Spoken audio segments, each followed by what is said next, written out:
bad question. I'm just going to walk away and watch. Are you still looking to add to the roster before the season starts? Yeah, you guys good? They good? Only about yeah, we would. I think you'd like to. I think this time of year it's tricky. You got to find the right pieces to make sure that you have a good culture. There's international. There's still the portal. There's obviously reclasses. There's a lot of different things that we'll pursue. But yeah, definitely looking for one more. Oh, one more? Yeah. Okay. Yeah. What have you seen from the guys who have been in your system previously as they kind of gel with the new guys on the roster? I guess everyone's new, but guys who are not used to your system. I mean, it speeds up the learning process. One, just how competitive they are and how they can teach the other guys how to compete. And then two, just learning the system of what we do and how we interact and all those different things. It speeds it up quite a bit, so you're able to scrimmage a lot more, whereas most teams are doing a lot of individual development this summer.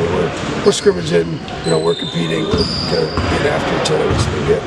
I know Alvaro isn't here, but he, I guess how did he kind of integrate himself and work ahead, knowing that he's going to be in Spain with the national team, and what are your kind of early impressions of him? Yeah, I mean, we just shifted his weeks a little bit because he didn't shift individual weeks. The biggest thing for him was just understanding kind of the weights and conditioning piece of it. From a basketball perspective, he's pretty plug and play because he can pass so well and he can shoot. He's ultra competitive. His greatest strength is his greatest weakness. He's probably too competitive sometimes, but we'll dial him in. But he'll learn a lot playing with the Spanish national team, both the U20 and the men's team as well. In your press conference, you talked about having a servant mentality. With your Drake guys coming over, how can they be kind of an extension for that for the new guys? I mean, my job as the coach is to serve my staff, serve the players. And the players' job is to serve the University of Iowa and everybody in the program, and those guys do that. And honestly, sometimes to a fault right now, they're probably doing a little too much of serving each other and serving their teammates to where it's like, okay, you still got to focus on yourself a little bit. And so they're doing a good job of that, but we got a long ways to go. Back here? Yep. You think Stirtz is an NBA player, don't you? Yeah, I mean, I think he's good as there is, but I'm not an NBA front office. But right now, I think it's whether they project him top 15 next year, but it's still got a whole season to go. So. Okay. Well, along those lines, why does he have the potential? He's got an elite IQ.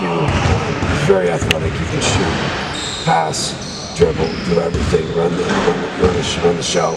And in the NBA, there's more space on the floor, so he'll actually be more effective in the NBA because you can't be as physical. They actually call fouls. Not that they don't call fouls in college, they just don't call as much. And so I think he'll be even more effective at a higher level. He would be sort of against the standard in the NBA, which is a 22, 23-year-old rookie. Would that work against him or work for him? For him. Because he's won his whole life. He's won his whole career. He's developed the right way. And honestly, some people's bodies develop a little later. He's a little later bloomer too. It wasn't. When he came out of high school, he was pretty ganked, and then eventually he just developed. Because a lot of your early draft picks are so physically developed. Now he's just starting to hit what some people would be an 18, 19. Plus, he's learned a system. We run an NBA style system. From our ball screens, from the things that we do, so that'll help him. On top of all that, defensively, we were number 2 in the country in defense. When you go to the NBA, I think it was Tony Bennett said something the other day. I heard him say it was, "Hey, your job is to get yourself to the NBA. My job is to keep you there. What keeps you there is your defense." And he's gotten so good defensively. How beneficial will it be that this is going to be your first year for both of you guys? Straight year. What really benefits me, it makes me look like a coach a little bit. But for him, I think just understanding the system, he's got a grip on it. And it took me a little time to figure out how to use him the right way because he's such an elite passer. Where in the past we've had a lot of just straight downhill guards. Now we've got a guy that can also pass, shoot, move around a little bit, and it's definitely been helpful. With these guys who came over from Des Moines with you to Iowa City, what kind of off-court advice have you given them with just by nature of the job, bigger facilities and more eyes in the state of Iowa and across the college basketball world? Yeah, I think I think one, I guess, when you get here, and you have to tell your family this, don't pay attention to social media, but they did that to us at Drake, and there's always fans that do that, and a lot of it's just Iowa State fans anyway that troll.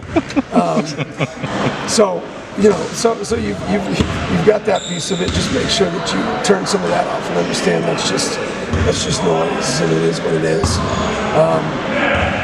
The good part for them is they're such quality kids that they, from a social aspect, they just play basketball, hang out with their family, and Bennett goes frisbee golfing. Like, that's just what he does. And so the guys don't really go out and get in any trouble anyway.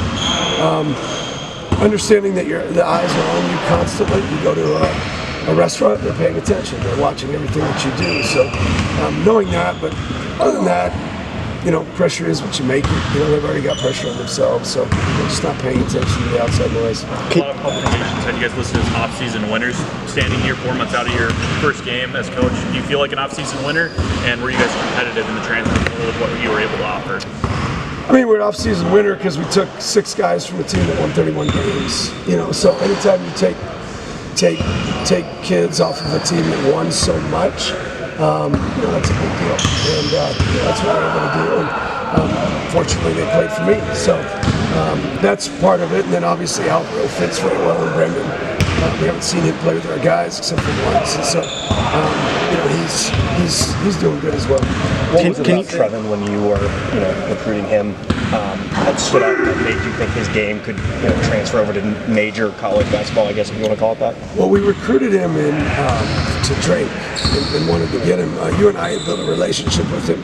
I think ultimately he wanted to go to Iowa, and they just didn't recruit him, and they got committed to you and I. Went out to Peach Jam and played at elite level, but at that point he had committed, so he didn't entertain a lot of the Power Fives.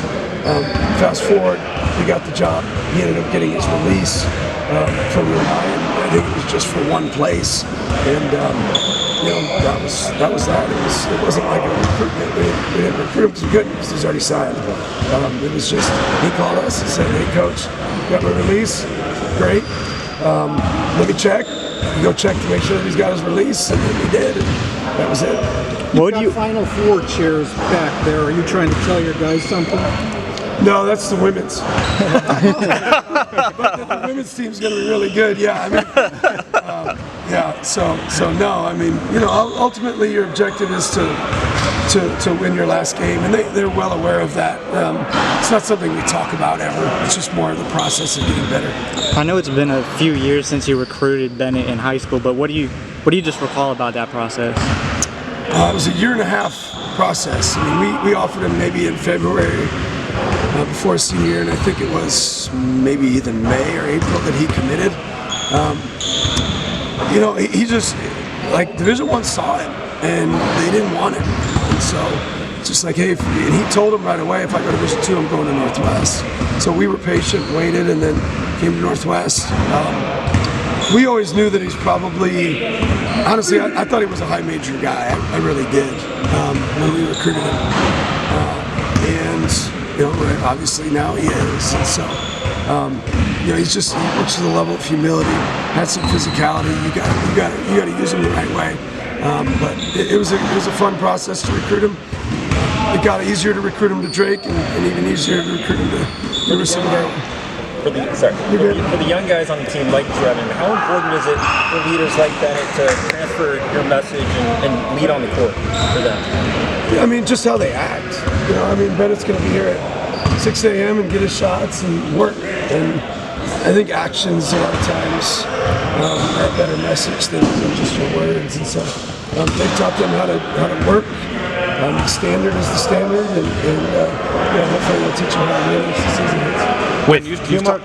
You've talked a lot about culture and making sure that you have the right type of guys. I mean, when you have to rebuild the roster, you had 6 people come over from Drake.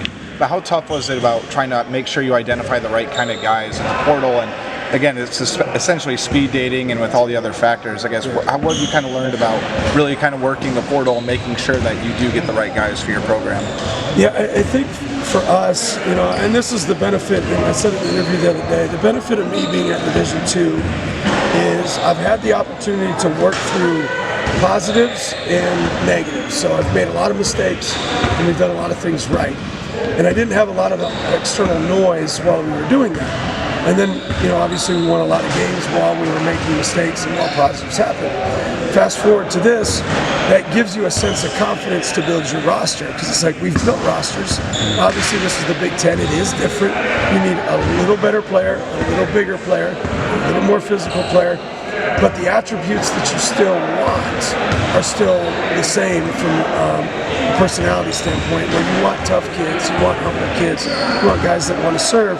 You don't necessarily want the kids that everybody else thinks you should want or need, because sometimes they aren't a fit. And especially for University of Iowa, we have to establish a culture, and then our ultimate objective is to recruit from within.